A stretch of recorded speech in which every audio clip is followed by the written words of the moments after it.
아침 일라디오. 안녕하십니까. 오늘 아침 일라디오 아나운서 오승원입니다.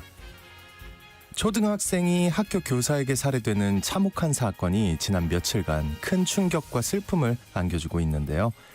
다시는 하늘이 같은 피해자가 없도록 하는 일명 하늘이법이 추진되고 있죠.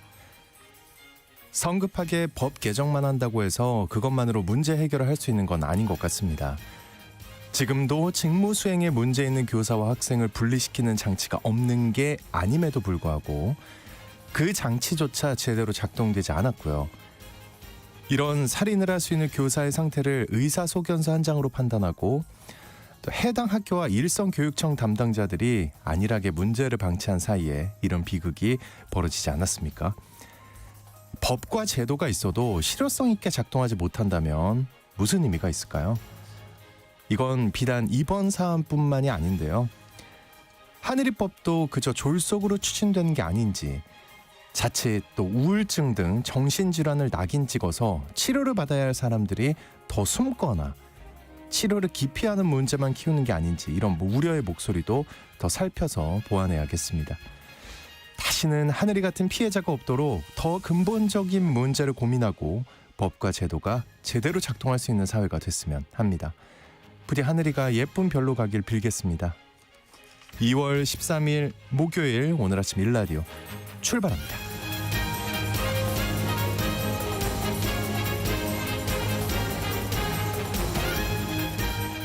오늘 아침 일라디오 이 시간은 물론 KBS 일라디오의 모든 프로그램은 유튜브 KBS 일라디오 공식 채널이나 모바일 콩 어플리케이션을 통해 실시간으로 함께 하실 수 있습니다. KBS 일라디오 채널 구독과 좋아요, 댓글 많이 부탁드릴게요. 오늘 농수산 이슈 시간에는요, 올해 수입이 늘고 있는 멸균 우유와 유제품 업체들의 대책 살펴보고요. 또 어른의 성장법 시간에는 생각보다 많은 직장인들이 겪고 있는 회사 내 괴롭힘 문제에 대해 말씀 나눠보겠습니다. 방송에 참여하실 분들은요, 단문 50원, 장문 100원이 드는 유료 문자 샵 9730으로 보내주시기 바랍니다. 유익한 정보와 살아있는 이야기가 있습니다. KBS 오늘 아침 일라디오. 수입 유제품들의 국내 시장 점유율이 높아지고 있다고 합니다. 특히 멸균 우유 소비량이 늘어나면서 수입량이 크게 늘었다고 하는데요. 이 멸균 우유는 국내에서 생산한 흰 우유의 대체제가 돼서 국내 낙농가뿐만 아니라 유업체들의 고심도 깊다고 합니다. 오늘 농수산 이슈에서 수입 멸균 우유의 소비 급증 실태, 그리고 국내 유업체의 해법에 대해서 알아보겠습니다. 한국농정신문 원재정 기자 전화 연결돼 있습니다. 안녕하십니까? 네, 안녕하세요. 한국농정신문 원재정입니다. 네, 수입 멸균 우유의 소비량이 크게 늘고 있다고요. 네, 맞습니다. 관세청 홈페이지에서 수입 통계 자료를 검색해 보면 이 멸균 우유의 수입 현황 확인할 수 있습니다. 우리나라 생산한 멸균 우유의 수출 현황도 나와 있긴 한데요. 네. 워낙 수입량이 많아서 무역 수지는 적자인 상황입니다. 말씀하신 것처럼 이 멸균 우유 소비량이 크게 늘고 있고 이 수입량의 급증세도 심상치 않습니다. 수치로 보면 지난 2021년에 멸균 우유가 23,198톤 수입됐거든요. 근데 지난해인 2024년에는 48,671톤으로 수입량이 110% 증가했습니다. 3년 새 수입량이 2배 이상 늘어났다는 건데요. 더 우려스러운 건 멸균 우유의 수입액입니다. 2021년에 비해서 2024년의 수입액이 134%나 증가했습니다. 금액으로 보면 2021년에 1,643만 1,000달러 수입하던 이 멸균 우유는 2024년엔 3,844만 7,000달러 수입하고 있습니다. 환율에 따라서 수입액의 차이가 있긴 하지만 이 현재 환율로 따져보니까 지난해 멸균 우유 수입액이 560억 원이나 됩니다. 반면에 국내산 멸균 우유 수출 물량, 수출액은 2021년과 비교해서 2024년 큰 폭으로 감소하고 있습니다. 이게 마트나 카페에서 수입산 멸균 우유를 판매를 많이 하는 걸로 알고 있는데요. 이게 실제 수입액을 들어보니까 굉장히 크네요. 네, 저도 관세청의 수입액 자료를 보면서 깜짝 놀랐습니다. 멸균우유 수입액이 많아지겠다라는 추정은 했지만 네네. 3년 새 2배 이상 증가했으리라 생각하지 않았거든요. 멸균우유가 이만큼이나 수입된 이유를 좀 따져보면 가격이 저렴하다 보니까 몇 년째 이어지는 국내 고물가 상황에서 그 틈새를 파고든 것 같고요. 우리가 흔히 마시는 국내산 흰우유보다 유통기한이 굉장히 길고 실온 보관이 가능한 장점도 좀 찾아볼 수 있습니다. 근데 한 가지 좀 짚고 넘어갈 것은 국내산과 수입산 멸균우유의 유통기한이 각각 차이가 있다는 건데요. 국산 멸균우유의 유통기한은 3개월, 네. 한 12주 정도 되고요. 수입산 멸균우유의 유통기한은 1년가량으로 어? 4배 더 깁니다. 어떻게 그럴까요? 예. 네, 뭐 기술적인 차이인 것 같은데요. 네. 가격이 싸고 유통기한 부담도 없다 보니까 카페 등 식음료 업체라든가 외식업체에서 많이 사용할 수밖에 없지 않겠나 생각해 보게 됩니다. 그나마 가정에서는 아직까지 이 수입산 멸균을 쟁여놓고 뭐 드시진 않는 것 같은데요. 네. 마트 판매량을 따져보면 이 수입산 멸균우유의 판매량이 그렇게 많지는 않다고 합니다. 야, 그렇군요. 그 일반 소비자들은 근데 좀 더 신선하게 느껴지는 걸 선호하지 않을까 싶기도 한데요. 멸균 우유 수입국도 꽤 많은 것 같던데요. 예, 우리나라가 수입하는 멸균우유는 9개 나라에서 만든 제품입니다. 이 중에서 폴란드산이 75%로 가장 많이 수입되고 있고요. 네. 독일, 이탈리아, 호주 순으로 멸균우유가 수입되고 있습니다. 근데 앞으로가 더 걱정인데요. 내년부터는 수입 유제품에 점차 낮아지던 관세가 아예 사라져서 더 싸게 살 수 있는 길이 열리기 때문입니다. 관세가 아예 사라진다고요. 네, 맞습니다. 네. 관세 사라지는 얘기 좀 해주세요. 어떻게 사라지는 걸까요? 네, 우리나라는 지난 2004년 이후 모두 21건 그리고 59개 나라와 자유무역 협정, 그러니까 FTA를 체결했는데요. 네. FTA가 발효되면 이 수입품의 관세 장벽이 협정 내용에 따라서 점차 낮아지게 됩니다. 미국이라든가 유럽연합과 같은 대형 FTA의 경우 2026년, 그러니까 내년부터 관세가 완전히 사라지기 시작합니다. 다시 말해서 내년부터 미국산, 유럽산, 우유, 치즈 같은 유제품이 관세가 붙지 않은 채 수입돼서 국내 시장에서 판매하게 됩니다. 이 과거에 한미 FTA 등에 반대하는 농민 집회가 많았는데요. 이 수입하는 농축산물의 관세를 낮추기로 한 자유무역 협정이 어느새 이제 무관세로 수입하는 시대가 됐네요. 네, 맞습니다. 2011년에 유럽연합과 FTA 체결했고요. 이듬해인 2012년에 미국과 FTA 체결했는데요. 미국산 유제품의 관세가 이 FTA 일정에 따라서 2026년 1월부터 제로가 됩니다. 미국 유제품의 관세가 사라진 이후 6개월 뒤에는 유럽연합의 관세 제로 시대가 시작되는데요. 이후에도 줄줄이 관세가 전면 사라지게 됩니다. 낙농 강국인 호주산 유제품은 2033년에 관세가 전면 사라지고요. 네. 뉴질랜드는 그 1년 뒤인 2034년에 관세가 모두 사라진 채 수입되게 됩니다. FTA 반대 집회가 과거 열릴 때마다 정부를 비롯한 수출주의자들은 우리 농업의 경쟁력과 자생력을 갖추라 이런 주문 굉장히 많이 했습니다. 하지만 뭐 그 상대국과 맞서기 너무 버거운 여건이었는데요. 네. 낙농요구협회의 이 낙농정책연구소가 분석한 자료를 보면 FTA가 체결되기 전인 2010년에 우리나라 우유와 유제품 자급률이 65.3%였습니다.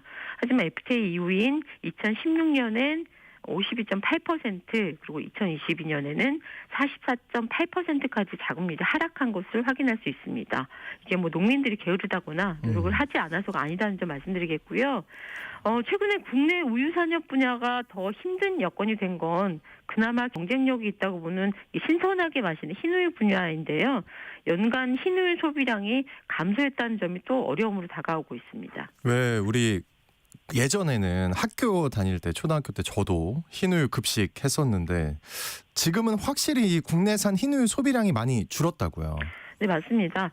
낙농진흥회가 발표한 자료를 보면 연간 1인당 흰우유 소비량이 2001년엔 31kg이었거든요. 하지만 2023년엔 25.9kg으로 떨어졌습니다. 흰우유 소비는 감소하고 또 유제품 수입량은 증가하는 상황이 이어지면서 자급률도 낮아지는 추세가 되고 있는데요. 여기에 농축산 분야 생산비는 계속 고공행진을 이어가고 있잖아요. 네. 그래서 이제 낙농업 기반이 위축되는 여러 어려움에 쌓여 있고요. 뭐 낙농가뿐만 아니라 국내 유제품 업체들도 어려운 상황입니다. 그래서 이런 이 수입 제품을 대응하기 위해 많은 고심을 하고 있다고 합니다. 네. 국내 유업체들은 어떻게 대응을 하고 있나요? 네, 일반적인 흰우유 시장 시장만을 바라보는 것이 아니라 이 프리미엄급 우유를 개발해서 제품화한다거나 국내산 원유를 기반으로 한 이 단백질 보충용 제품을 개발하는 등 사업의 다각화 추세가 뚜렷한 상황입니다. 유제품 생산 기업들은 지금 뭐 저출산 사회잖아요. 네. 그래서 이 어린아이 대상이던 제품을 성인 소비자들을 주 고객층으로 공략하고 있는데요. 야. 예를 들면 네. 성인들 중에서 우유만 먹으면 속 아프고 배 아픈 분들 많은데 저요. 이런 네. 증상을 유당 불내증이라고 하잖아요. 네. 이 증상을 완화해 줄 수 있는 유당을 100% 제거한 우유를 시판해서 좋은 반응을 얻고 있다고 합니다. 그리고 특허 공법으로 유당만 제거해서 우유 특유의 고소한 맛, 영양은 그대로 남긴 제품들이 좀 많이 나와 있는 상황입니다. 그렇군요. 아, 저는 사실 어렸을 때는 이게 없었는데 우유 많이 마셨거든요. 근데 어느 순간부터 갑자기 이게 생겨가지고 우유를 보지도 않고 있는데 어쨌든 반가운데요. 이런 게 나온다면. 네, 좀 많이 좀 찾아주셨고요. 이뿐만이 아니라 네. 유업체들이 유통업체와 협업해서 디저트 산업에도 공을 들이고 있습니다. 국산 원유를 기반으로 만든 이 생크림을 듬뿍 넣은 빵을 편의점에서 판매를 한다든가 또 프리미엄급 플레인 요구르트 제품도 개발하고 있는데요. 또 요즘에는 출근하면서 단백질 쉐이크 드시는 분들도 있잖아요. 그렇죠. 이 단백질 쉐이크에 국산 원유를 기반으로 한 제품을 만들었다고 합니다. 그래서 저는 또 자료를 찾아보다 보니까 국내산 원유를 기반으로 이 반려동물 전용 우유 개발 소식도 오, 있더라고요. 네. 네. 그러니까 지금까지 농산물 시장 개방에 정부가 전력 질주를 해왔는데 시장 개방 때마다 정부가 발표한 피해 대책들은 과연 어떤 결과를 내고 있는지 냉정히 평가하고 재보완해서 좀 앞으로 이 유업체, 유산업의 발전에 좀 기여했으면 좋겠습니다. 맞습니다. 농산 이슈 잘 들었습니다. 지금까지 원재정 기자와 함께했습니다. 오늘 말씀 고맙습니다. 네, 고맙습니다.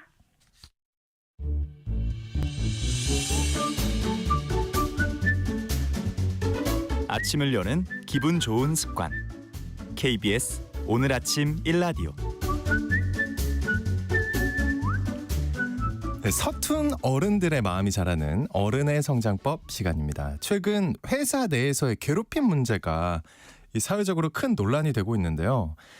이게 비단 어느 한 조직만의 문제가 아니라 많은 직장인들이 겪고 있는 현실인 것 같습니다. 한 설문조사에선 직장인 10명 중 4명이 이런 일을 경험했고 또 괴롭힘 수준도 심각하다는 반응이 나왔다는데요. 오늘은 이 문제에 대해 말씀 나눠보겠습니다. 정신과 전문의 신재현 원장님 나와주셨습니다. 어서 오십시오. 네, 안녕하세요. 네, 반갑습니다. 네. 헤어스타일이 좀 바뀌신 것 같아요. 아유, 좀 짧아지긴 했습니다. 예, 잘하셨습니다. 아유. 예, 이게 시간이 지날수록 나이 먹을수록 깔끔해져야 되는 사람이. 저도 최근에 깨달았어요. 예. 아, 저도 근데 이 뉴스 정말 안타깝게 보고 있었습니다. 네. 사실 주변에도 좀 있어요. 네, 말은 할 수 없지만 네. 원장님은 어떻게 진료실에서 평소에 많이 느끼시는 일인가요? 어떤가요? 저도 이제 병원에 직장인 분들이 많다 보니까 오시면 뭐 개인적인 일 때문에 슬퍼하고 힘들어하시는 분도 계시긴 한데요. 되게 좀 힘들어하는 뭐 절반 이상은 회사 일 중에선 일이 많다로 힘들어하시는 분들은 많이 없고요. 네. 사람 때문에 힘들다가 사실 제일 힘들거든요. 무조건이죠. 네, 진짜. 사람이 예. 훨씬 더 많은 비중을 차지하는 것 같고, 네. 그래서 뭐 일단 뭐 사수가 괴롭힌다, 뭐 상사가 일을 안 준다, 말하는 것에 상처받았다, 이런 뭐 여러 가지 괴롭힘이라든지 그런 상처받는 일 때문에 오신 분들이 많죠. 굉장히 많습니다. 점점 더 많이 늘어나는 것 같고요. 아, 그래요. 아, 이게 확실히 분위기가 뭔가 있는 것 같고 그리고 아까 잠깐 말씀하셨지만 그 회사 일이 많아서 힘들다는 분은 아마 각 회사마다 1명 정도 있을 거예요. 네, 맞아요. 사장들. 그 나머지는 일이 많아서 힘든 경우는 아마 없을 것이다. 사람 때문에 힘들다. 그렇죠. 네, 무조건 맞습니다. 사람 때문에 힘든 거죠. 그 학교에서도 그렇고 직장에서도 그렇고 누군가를 좀 이렇게 왕따 시킨다고 해야 되잖아요. 네. 예.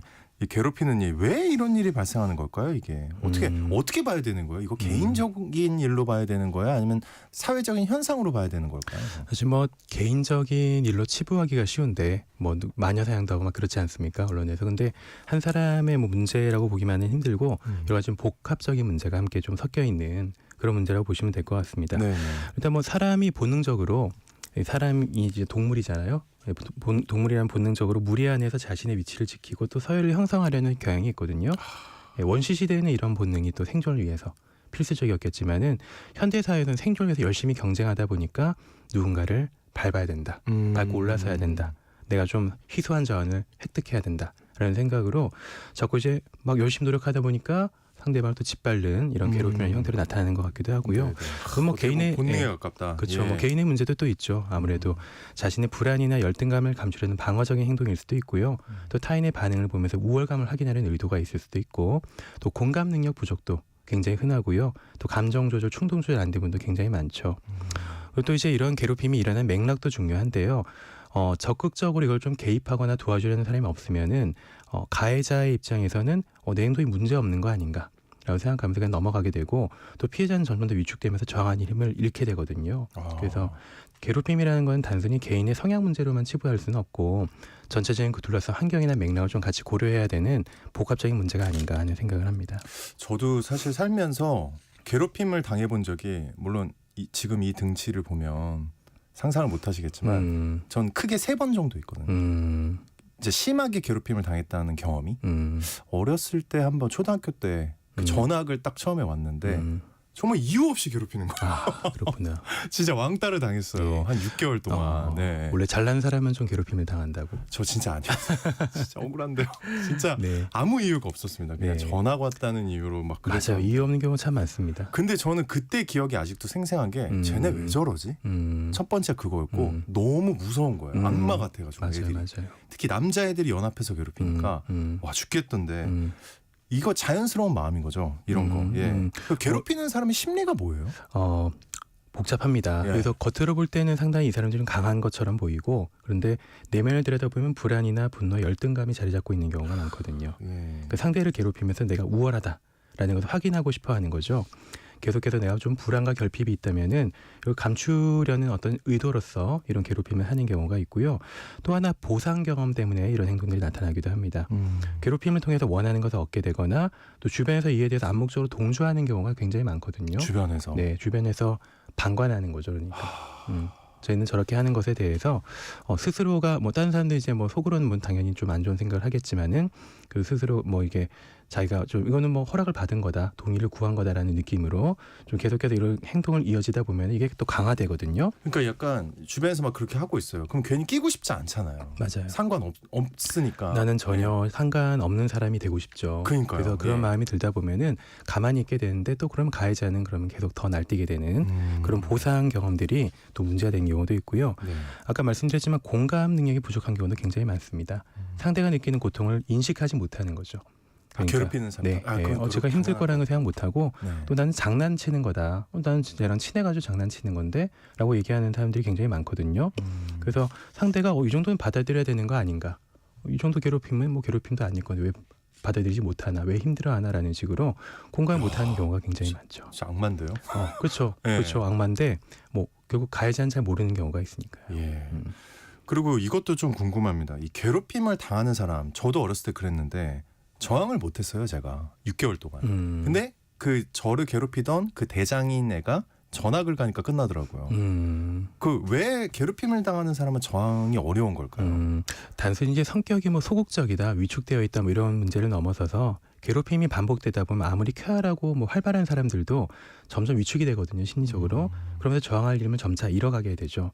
이것을 심리학에서는 학습된 무기력이라고 합니다. 잠깐만요. 학습된 무기력. 예, 와. 이런 무기력이 학습이 되는 거죠. 네. 여러 차례 저항을 해도 상황이 나아지지 않는 경험이 쌓이게 되면 결국 포기하게 되는 거죠. 특히 아까 말씀드렸듯이 주변에서 괴롭힘의 이런 상황에 대해서 방관하거나 오히려 피해자한테 책임을 돌리는 분위기가 형성되거나 하게 되면은 더 저항할 일을 또 잃게 되거든요. 최근의 사건도 제가 좀 기사를 찾아보니까 처음엔 좀 적극적으로 좀 노력을 하고 친해지려는 노력을 많이 했었는데 마지막에는 도저히 더 나아지지 않을 것 같다라는 생각을 빠져들게 되면서 유서도 마지막에 공개됐습니다만 네네. 이런 내용들이 적혀 있더라고요. 점차 이제 괴롭힘이 장기화되면서 자존감을 잃고 나를 의심하게 되는 거죠. 내가 뭔가 잘못해서 이런 게 아닌가. 내가 아무리 노력해봤자 좋아질 일이 전혀 없는 게 아닌가라는 쪽으로 생각이 들면서 점점 위축되고 저항할 힘을 잃게 되는 게 바로 학습된 무기력이죠. 야, 단어 자체가 무섭습니다. 학습된 무기력. 예. 아예 그냥 힘을 빼버리는 단어 같은데. 맞아요. 예. 이런 사건을 보면은 괴롭힘이 단순하게 이 가해자와 피해자의 문제만은 아닌 것 같고요. 이 괴롭힘을 조장하는 환경적 요인, 어떤 게 있을까요? 그래서 경쟁이 좀 심한 조직이나 서열이 강조되는 문화들 이런 게 많이 나타나거든요. 네, 그렇죠. 예, 대표적으로 학교나 직장이 바로 그렇잖아요. 위계가 분명한 환경이다 보니까 힘의 불균형이 존재하죠. 그래서 강한 사람이 약한 사람을 통제하려고 하거나 맞습니다. 또 집단 내 질서를 유지하기 위해서 특정 대상을 희생양으로 삼는 경우가 있죠. 또 한 번 희생양이 또 정해지고 나면 분위기가 그렇잖아요. 그렇죠. 잘 안 바뀌죠. 안 바뀌죠. 네, 말씀하셨듯이 얼대 경험처럼 한 번 딱 정해지면은 그냥 이유 없이 계속 그냥 괴롭히는 거예요. 저는 맞아요. 저런 타겟이다라고 사람들이 인식을 하기 때문에 또 하나 이제 개인주의적인 분위기가 확산되다 보니까 나만 피해를 안 입으면 된다라는 생각에 또 괴롭힘을 방관하는 분위기도 이런 상황이 이어지는 이유 중에 하나인 것 이거 같습니다. 진짜 많죠. 예. 맞아요. 개인주의적인 분위기가 좀 많이 퍼지고 있으니까요. 맞습니다. 또 현대 사회는 대화나 관계의 장이 SNS나 온라인으로 또 확장되고 있잖아요. 사이버 불링도 좀 상당히 큰 문제입니다. 온라인상에서 괴롭히는 악성 거. 댓글이라든지 예. 저격을 한다든지 이유 없이 그래서 익명성이 보장되는 공간에서는 책임감이 약해지고 가벼운 장난처럼 시작된 것이 점점 더 과격해지는 경우도 있고 감정 주체가 잘 안 되니까요. 네네. 또 이제 피해자는 24시간 내내 괴롭힘에 노출되다 보니까 더 큰 심리적 부담을 안게 되거든요. 그래서 이런 좀 사회적인 변화의 분위기들이 영향을 두루두루 다 미치는 것 같습니다. 그 최근에 또 계층, 세대, 성별 이 균열이 굉장히 많잖아요. 맞아요. 예, 저 너무 느끼고 있는데 이런 사회 분위기랑도 관련이 있을 것 같아요. 그렇죠. 예. 네. 사회적 갈등이 커질수록 괴롭힘도 더 발생할 가능성이 당연히 높아지고요. 왜냐하면 불안정한 환경에서는 사람들이 집단을 나누잖아요. 나누게 되고 또 상대를 배척하는 경향이 강해지고 왜냐하면 자기들이 살아남아야 되기 때문에. 네네. 요즘에 제가 좀 느끼는 건지 모르겠지만은 대중매체에서 갈라치기라는 용어를 굉장히 많이 쓰더라고요. 많이 쓰죠. 예, 예. 갈라치기를 용어가 좀 심심찮게 접하게 되는데 요 용어 많이 나온다는 것만 봐도 계층이나 세대나 성별 간에 좀 갈등이 많이 심화되고 있다라는 게 저는 좀 느껴지더라고요. 그 괴롭힘의 가해자들은요. 혹시 좀 성격적인 특징이 있을까요? 기질적인 요소는. 예. 뭐 아까 말씀드렸듯이 대표적으로는 공감 능력이 낮다. 공감 능력이 예, 낮다. 그리고 충동적이다. 또 충동- 지배적인 태도를 보인다. 이런 게 좀 가장 대표적인 특징이라고 볼 수가 몇 명 있고요. 떠오릅니다. 예. 예. 특히 또 자기애적 성향이 강합니다. 이것도 그래요. 예, 좀 다소 이제 나르시시스트적인 그런 성향이 있어서 저 지금 시험 보듯이 밑줄 치고 있어요. 예. 이기적이고 또 이제 상대방을 또 배려하지 않으려고 하고 이런 공격적인 성향을 가진 분들이 되게 좀 괴롭힘을 많이 한다고 얘기를 하고요. 연구에 따르면은 괴롭힘을 주도하는 사람들이 성격적으로 공격성이 높고 타인의 감정을 이해하는 능력이 부족한 경우가 많다라고 이야. 얘기를 하고요. 네. 또 2010년에 네덜란드 틸버그 대학에서 한 연구에서는 타고난 충동성이 있고 낮은 정서 조절 능력이 있는 사람들이 괴롭힘 행동과 관련이 있다라고 얘기를 합니다. 낮은 정서 조절 능력. 네네. 예. 그러니까 정서 조절, 감정 조절 잘 안 되는 사람이 선천적으로 좀 이런 괴롭힘의 행동을 할 가능성이 높다라고 얘기를 하죠. 물론 이제 타고난 기질적인 부분도 있고요. 네. 성장 과정에서 환경도 영향을 많이 미치는데요. 가정에서 좀 과하게 권위적인 교육을 받는다. 혹은 이런 학대를 학습했다라든지 이런 감정적인 지지를 충분히 받지 못한 경우에는 타인을 통제하는 행동이 나타날 가능성이 높아진다고 합니다. 소름이 돋습니다. 예, 너무 무서워요. 네. 그 중에 특히 이제 공감 능력이 낮다는 부분, 제가 그 친구가 공감 능력이 낮다는 걸 어떻게 확인했는 줄 아세요? 어떻게 확인하셨나요? 같은 책을 읽었어요, 둘이. 음. 그래서 한번 대화를 한 적이 있는데 전혀 다르게 이해하고 있는 거예요. 핀트가 완전히 맞지 않았고요. 네. 근데 그게 뭐 혹자는 듣는 분들 이럴 수도 있어요. 아유, 네가 잘못 읽은 거 아니야?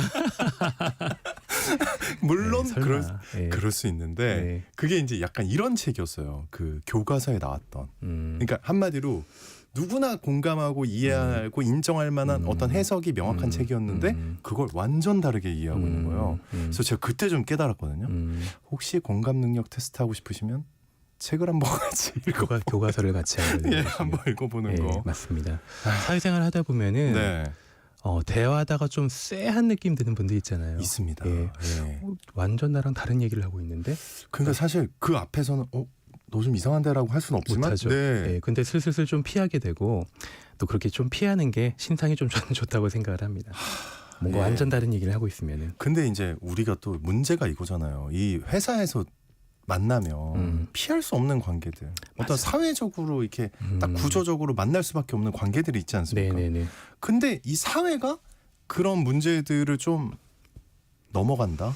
예, 그냥 그런 게 또 있는 것 같아요. 맞아요. 아까도 예. 말씀드렸던 것처럼 나를 둘러싼 분위기가 약한 이의 희생을 당연시한다. 라든지 누가 누군가한테 피해를 주고 뺏는 행위에 대해서 오히려 좀 긍정적으로 강화시키는 그런 분위기가 어쩔 수 형성이 되네요. 없어. 그게 맞아요. 사회야. 막 이런 낙육강식이야, 분위기. 뭐 예. 정글이야 이런 얘기 하잖아요. 그래서 그런 것들이 당연시되는 사회 그리고 이제 약자가 보호받지 못하는 그런 분위기라면은 이런 게 좀 당연히 강화될 수도 있겠죠. 뭐 위계질서 강한 곳이 단순히 뭐 갈등뿐만이 아니라 집단의 서열을 또 유지하는 수단으로서 이런 괴롭힘이 만들어지기도 하거든요. 네네. 그러니까 이제 이런 게 당연시되기 시작하면은 피해자는 말하기 점점 어려워지게 되고 또 가해자는 행동을 또 지속하게 되고 하는 경우가 생기고요. 또 법과 제도가 마련돼 있어도 현실적으로 작동하지 않는 경우는 참 많은 것 같아요. 그래서 그런 접근성을 좀 높이는 방법들이 뭘까를 생각해 보는 게 저는 필요한 것 같은데 네. 직장 내 괴롭힘 방지법 지금, 있잖아요. 예, 시행되고 있잖아요. 근데 병원 찾는 분들이 괴롭힘은 참 많이 오시는데 실제로 신고하려면 굉장히 복잡하고 또 시간도 많이 걸리고 또 실질적으로 이득이 좀 없는 경우가 참 많다고 합니다. 아, 그래요. 네, 물론 뭐 법 자체가 시행에 대해서 여러 가지 부분 많이 고려했겠지만은 좀 쉽게 접근하고 좀 빨리빨리 처리되는 그런 시스템이 만들어지면 좋겠는데 그게 잘 안 되다 보니까 망설이다가 포기하게 되는 경우가 결국 많더라고요. 마지막은 퇴사 엔딩. 예, 회사를 결국. 그만두게 되는 예, 좀 그런 식으로 끝나게 되는 허무하고 좀 안타까운 경우를 많이 보게 됩니다. 아, 그 우리 예전에 그 뇌 얘기 많이 했잖아요. 네네. 예, 내 의지대로 할 수 없는 그 친구, 네네. 우리 뇌. 아, 이 그렇죠. 뇌 과학적으로 볼 때는요. 이 괴롭힘을 하는 사람과 당하는 사람의 차이가 혹시 있을까요? 미국 UCLA 대학에서 이제 연구를 했다고 하는데요. 괴롭힘을 가하는 사람들의 뇌를 분석해 보니까 상대방이 고통이 느낄 때 활성화되는 공감 능력, 뇌 영역이 다른 사람보다 좀 덜 활성화된다고 합니다. 아까 말씀드렸듯이 공감 능력이 좀 떨어진다고 얘기했잖아요. 실제로 상대방의 감정이나 어떤 아픔에 동조하는 그런 뇌 부위가 좀 상대적으로 활성화가 덜 되다 보니까 공감이 떨어지게 되는 그런 결과를 낳게 되고요. 네. 대신에 보상을 담당하는 영역이 활성화되어 있다고 합니다. 보상이요? 보상이라고 하는 건 도파민과 직접 관련이 되어 있는데요. 공격성이라든지 즐거움, 쾌락 이런 것들 관련되어 있는 부위인데 그래서 괴롭힘이 일종의 쾌감을 주는 행동으로 세상에. 학습돼 있다는 거죠. 기쁨을 느끼는 거네요. 그렇죠. 예, 그래서 상대방의 어떤 고통에는 둔감하고 내가 하는 행동에 대해서는 좀 기쁨 위주의 쾌락 위주의 그런 것들을 쫓아가다 보니까 괴롭힘을 많이 하게 된다라는 거고 반대로 괴롭힘을 당하는 사람들의 뇌를 보면은 스트레스 반응이 굉장히 좀 과하게 활성화돼 있고요. 그래서 이것이 장기적인 불안과 두려움을 유발하게 되고 결국에는 지속적인 괴롭힘 경험이 우리가 들어봤던 PTSD라든지 네. 우울증이라든지 이런 경우로 이어지는 경우가 굉장히 많습니다. 아까 말씀하셨지만 네네. 어릴 때 경험이 성인기까지 영향을 미치잖아요. 미쳐요. 예, 미치죠. 굉장히 조심하게 됩니다. 그렇죠. 초등학교 때 그런 거 당하고 나면 초등학교 내내가 힘들고 맞아요. 겨우겨우 중학교 때 좀 먼 지역으로 옮겨서 간다고 하더라도 또다시 그런 게 시작되면 엄청 위축되고 두려워지고. 그 초등학교, 중학교는 지역이 같잖아요. 같이 오는 경우가 많잖아요. 맞아요. 예. 그래서 이제 뭐 그런 것들을 감안해 본다면 참 어릴 때의 경험들이 너무너무 중요하고 어릴 때 좀 서로 사이좋게 잘 지내면 좋을 텐데 그게 안 되더라도 이런 갈등을 잘 중재하고 개입할 수 있는 시스템이 참 필요한 게 아닌가 생각을 하게 됩니다. 그리고 아까 잠시 이제 사이버 불링, 온라인에서 괴롭히는 거 얘기해 주셨는데 요즘은 이 온라인이 굉장히 중요하잖아요. 그쵸. 예. 그 오프라인이랑 혹시 괴롭힘의 차이가 있을까요? 가장 큰 차이는 아무래도 익명성이죠. 익명성. 얼굴이 안 보이니까 네네. 가해자는 죄책감을 덜 느끼게 되고 좀 더 과감하게 행동하게 되죠. 키보드 워리어라는 말 들어보셨죠? 그럼요. 키보드에서는 다들 뭐 전사가 되는 건데 그렇죠. 반대로 이제 피해자는 익명의 가해자가 누군지 모르니까 공격당하고 나면 불안감이 더 커지거든요. 예전에 뭐 병원에 오시는 분들 떠올려 보면은 좀 다소 유명한 직업을 가지신 분들이 오시게 되면은 악성 댓글이 그렇게 많이 달린대요. 달리고 나면은 누가 나한테 이런 거를 쓰는지 이런 악의를 품고 있는지 모르니까 길 가는 모든 사람들이 좀 가해자인 것 같아서 불안하다. 아, 너무 이해가 갑니다. 그럴 수 있어요. 나서는 것 자체가 맞아요. 그래서 이제 그런 걸 좀 느끼는 경우가 굉장히 많다고 하고. 그분 아마 조금 그냥 제 추측인데 방송인이라면 약간 연차가 덜 된 분이지 않을까. 물론 연차가 된다고 그거 자연스러워지진 않더라고요. 어떠세요, 아나운서님께서? 저도 악성 댓글이 없으실 것 같은데요. 놀랍게도 가끔 있습니다. 그렇군요. 네, 있고요. 보면은 솔직히 네. 생각 오래 가요. 네. 네, 솔직히 말해서 생각 네. 오래 가는데 이제 나름의 이제 노하우가 생겼죠. 털어내는 노하우가 생겼죠. 어떻게 예. 좀 털어내시나요? 계속 얘기해요. 음. 그걸 희화화시킵니다. 저는. 네. 예, 그냥 야, 끌어내. 누가 나한테 이런 얘기 하더라, 뭐 이렇게. 예, 그리고 그걸 하시는군요. 되게 더 과장해요. 근데 제가 굉장히 저를 더 훌륭한 비난합니다. 훌륭한 방법입니다. 아, 그래요? 예. 끊임없이 얘기하고 털어내는 게 훨씬 더 좋은 방법이죠. 예, 음. 그 방법밖에 없더라고요. 맞습니다. 예, 예.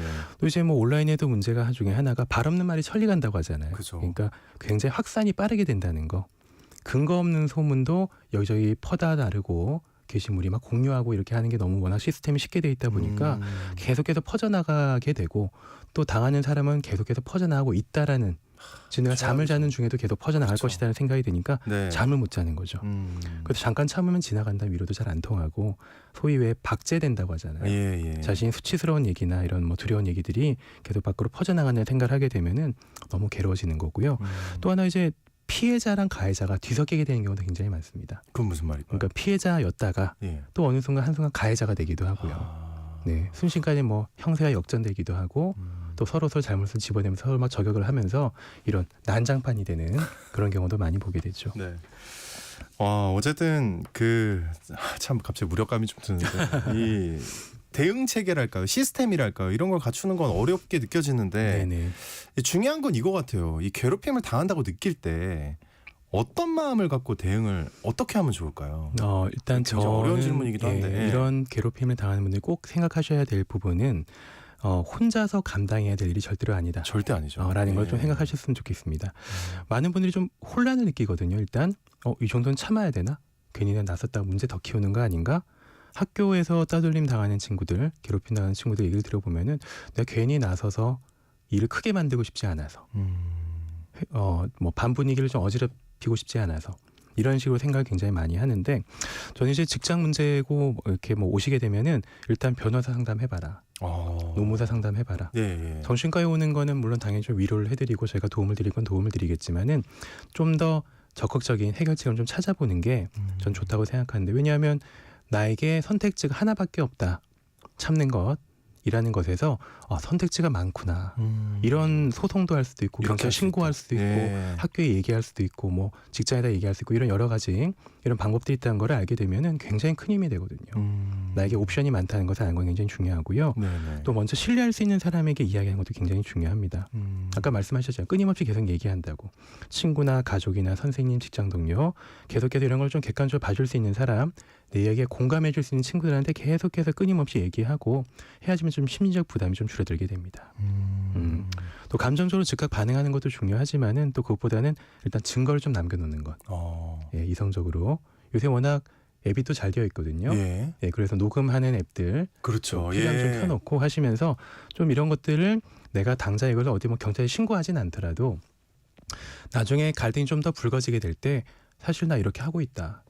나 건드리지 마라. 라는 식으로 얘기하는 것도 상대방에게 꽤 위협이 될 수 있습니다. 그럼요. 왜냐하면 사람의 행동이라고 하는 게 결국에는 결과를 따라서 가거든요.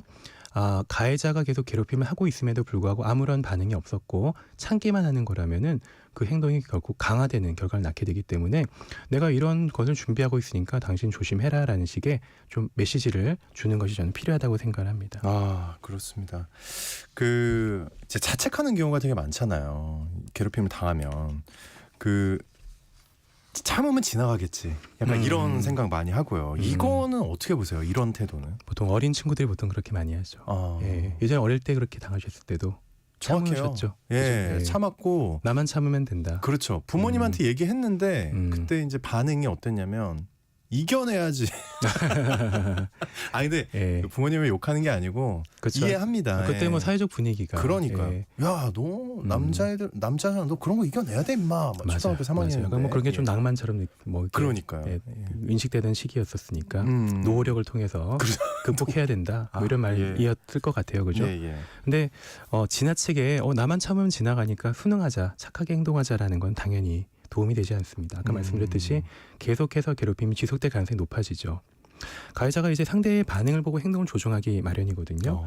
그래서 저항하지 않고 받아들이는 모습을 보이면 오히려 행동이 강화되면서 그럴 것 같아요. 예. 그렇게 되기 때문에 이런 문제가 좀 되고 또 감정을 좀 더 명확하게 표현하는 게 중요합니다. 경계를 좀 잘 짓는 게 중요하죠. 그래서 예를 들면 어떤 식으로? 그러니까 제가 최근에 그 초등학교 선생님 인터뷰를 본 적이 있는데 나한테 무리한 욕을 하는 친구에게 제일 먼저 해야 될 말은 내가 왜? 내가 왜? 이 얘기를 하라고 교육을 시킨다고 하더라고요. 저는 굉장히 좀 많이 공감을 했는데 그러니까 내가 상대방이 나에게 무리한 욕을 하거나 괴롭히는 것을 시작할 때 이렇게 하는 게 불편하다라고 좀 명확하게 의사를 표현하고 감정을 참지 표현하는 마라. 게 중요합니다. 물론 뭐 참지 마는 게 싸우라는 얘기는 아니고 네. 막 갑자기 막 과잉 반응할 필요는 없는데요. 이런 행동들에 대해서 하나하나 내가 일일이 쟤는 건드리면 반응하는 아이다라는 식으로 이런 건드리는 것에 대해서 나는 이게 불편하다, 하지 않았으면 좋겠다라는 것을 하나하나 좀 얘기를 단호하게 해주는 것이 굉장히 좀 중요하고 필요한 그런 표현이라고 생각을 합니다. 혹시 가해자의 태도나 언행이 바뀔 가능성은 있을까요?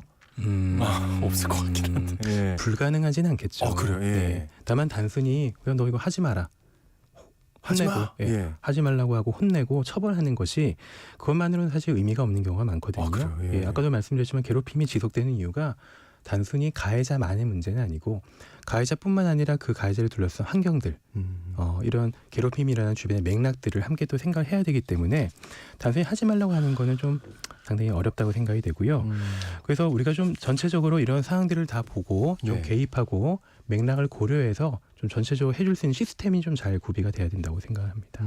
그 괴롭힘을 당한 후에 트라우마가 남을 수도 있잖아요. 네. 이런 건 혹시 극복이 됩니까? 시간이 좀 필요하죠. 얼마나 걸리시던가요? 글쎄요. 그 생각을 아예 안 하게 된 게 거의 성인 무렵이었던 것 같은데. 그러니까. 근데 지금도 약간 생각은 나거든요. 예. 생각이 나죠. 예. 그러니까 괴롭힘을 경험한 후에는 단순한 상처로 끝나면 다행인데 이게 좀 깊은 심리적 영향을 받을 수가 있고요. 이게 어릴 때는 점점 더 훨씬 더 좀 큰 문제로 다가오는 것 같아요. 그래서 트라우마의 회복 과정에서 제일 중요한 거는 자신의 감정을 억누르지 않고 인정하는 게 일단 중요합니다. 인정해라. 예, 그냥 외면하거나 지나간 거니까 괜찮아야 돼. 괜찮아야 된다라는 생각으로 내가 좀 나를 자꾸 감정을 받아들이게 되면 오히려 상처가 더 깊어지게 되는 경우가 많고요. 네. 두 번째로 신뢰할 수 있는 사람과 얘기를 좀 나누는 게 도움이 됩니다. 가족이든 친구든 내 이야기를 충분히 공감하면서 줄 수 있는 친구와 이런 얘기를 자주 나누는 게 당연히 좋고요. 연구에 따르면 사회적 지지를 잘 받는 사람일수록 트라우마에서 더 빠르게 회복할 가능성이 높다고 얘기를 하거든요. 예, 또 이제 괴롭힘의 경험이 나는 좀 쓸모없는 사람이야. 난 정말 친구들 사이에서 인기도 없고 정말 난 문제가 많은 아이야 라고 생각하게 만드는데요. 이런 경험이 자신의 가치나 능력을 결정짓는 게 아니라는 점을 또 기억해야 될 맞습니다. 필요가 있습니다. 네. 괴롭힘을 당했기 때문에 약한 사람이 아니고 단지 어려운 상황을 겪은 것뿐이기 때문에 트라우마의 치유 과정을 통해서 우리가 또 배우게 되는 것들이 있거든요. 그래서 이런 치유의 과정들을 통해서 우리가 변화하고 성장할 수 있는 기회가 있다는 것도 좀 기억을 하시면 좋겠고요.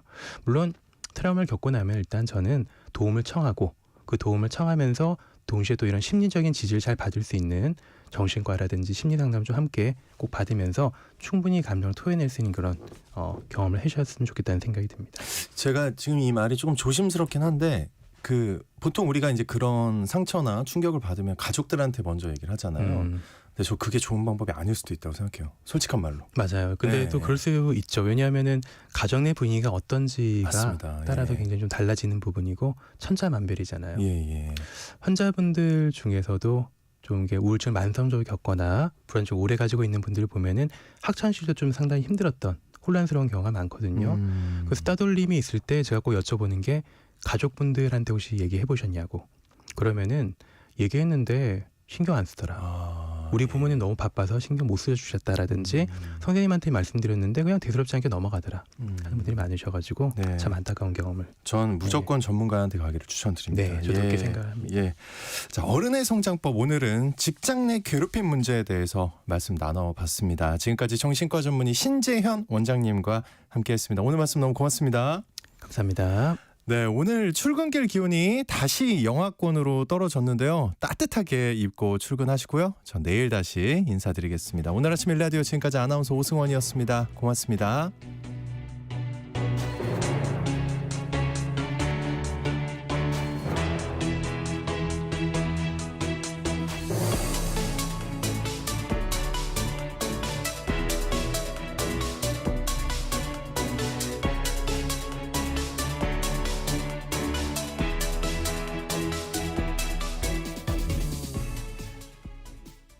여보, 올해 공익집불